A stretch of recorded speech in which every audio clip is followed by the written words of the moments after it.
Mes frères et sœurs, bonjour. En cette fête de notre apôtre Thomas, nous allons méditer sur les paroles de Jésus dans le livre de Matthieu au chapitre 20 du verset 24 au verset 29. Évangile de Jésus-Christ selon saint Matthieu au chapitre 20, le verset 24 au verset 29. Or, Thomas, l'un des 12 appelés Didyme, n'était pas avec eux lorsque vint Jésus. Les autres disciples lui dirent donc: « Nous avons vu le Seigneur. » Mais il leur dit: « Si je ne vois pas dans ses mains la marque des clous, si je ne mets pas mon doigt dans la marque des clous, et si je ne mets pas ma main dans son côté, je ne croirai pas. » 8 jours après, ses disciples étaient à nouveau à l'intérieur et Thomas avec eux. Jésus vient, les portes étaient closes, et il se mit au milieu d'eux. Et il dit: « Paix à vous. » Puis il dit à Thomas: « Porte ton doigt ici. Voici mes mains. Avance ta main et mets-la dans mon côté.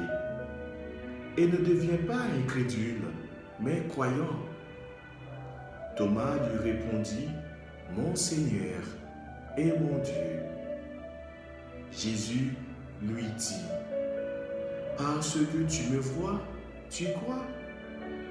Heureux ceux qui n'ont pas vu et qui ont cru. » Voilà cette parole qui nous interpelle aujourd'hui. Thomas, l'homme qui voulait des preuves. La résurrection du Seigneur n'était pas une chose évidente pour tous. Quand, aux premières heures du premier jour de la semaine, les femmes parties pour embaumer le corps de Jésus ne l'ont pas trouvé effectivement. Elles ont pensé que quelqu'un l'avait enlevé. Même après l'examen du lieu d'ensevelissement du Seigneur, malgré les preuves d'un incroyable, je dirais, d'un improbable enlèvement de son corps, le doute au sujet de sa résurrection persistait encore. 2 de ses disciples s'étaient même détachés des autres pour retourner, déçus, à leurs anciennes occupations. Je parle des disciples d'Emmaüs. Et Pierre et quelques autres en feront de même. Ils reprendront leur ancien métier de pêcheurs. C'était vraiment difficile pour eux. Ils voulaient avoir l'ancienne vie. Certains d'entre eux, comme Pierre et les disciples d'Emmaüs, auront le privilège de rencontrer le Seigneur ressuscité. Si beaucoup d'entre eux donnent foi à leur témoignage, ce ne sera pas le cas pour Thomas. Il dit, et je cite: « Si je ne vois pas dans ses mains la marque des clous, si je ne mets pas mon doigt dans la marque des clous, si je ne mets pas la main dans son côté, non, je ne croirai pas. » Cette fameuse déclaration doit être appréciée à sa juste valeur.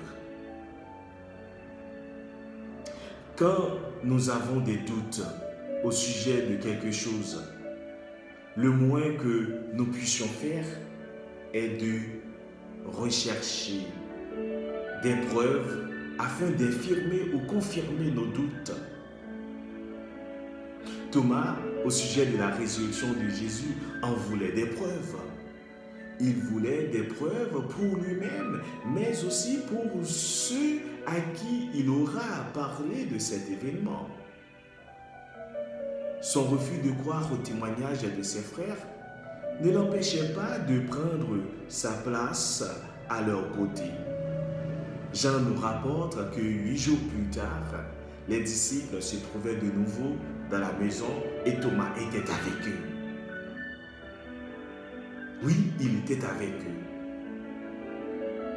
Cette attitude de Thomas ne doit pas passer inaperçue. Elle doit nous servir de leçon quant au regard que nous portons sur l'Église et sur ses enseignements, surtout à l'heure actuelle.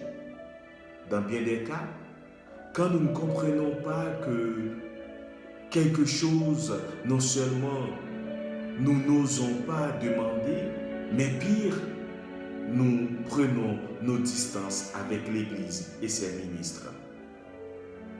Thomas, en effet, nous dit que les réponses à nos doutes ne peuvent être trouvées qu'au sein de la communauté et jamais ailleurs.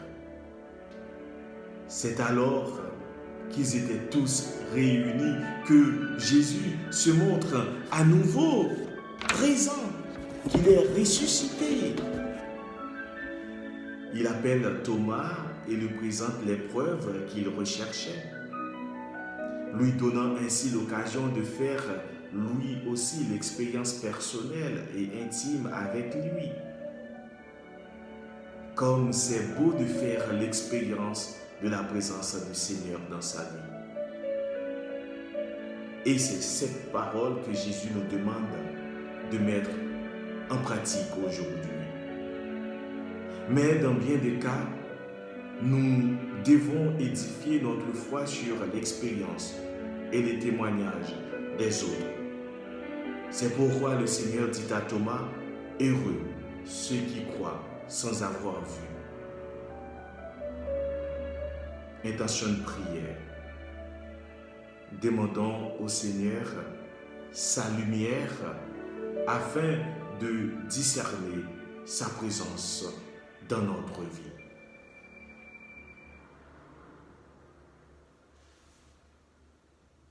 Prions le Seigneur. Dieu, augmente en nous la foi pour que nous croyions que ton Fils Jésus, il est le Sauveur de toute l'humanité.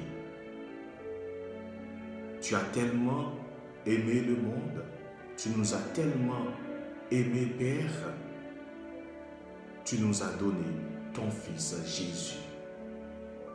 Aide-nous à marcher à sa suite.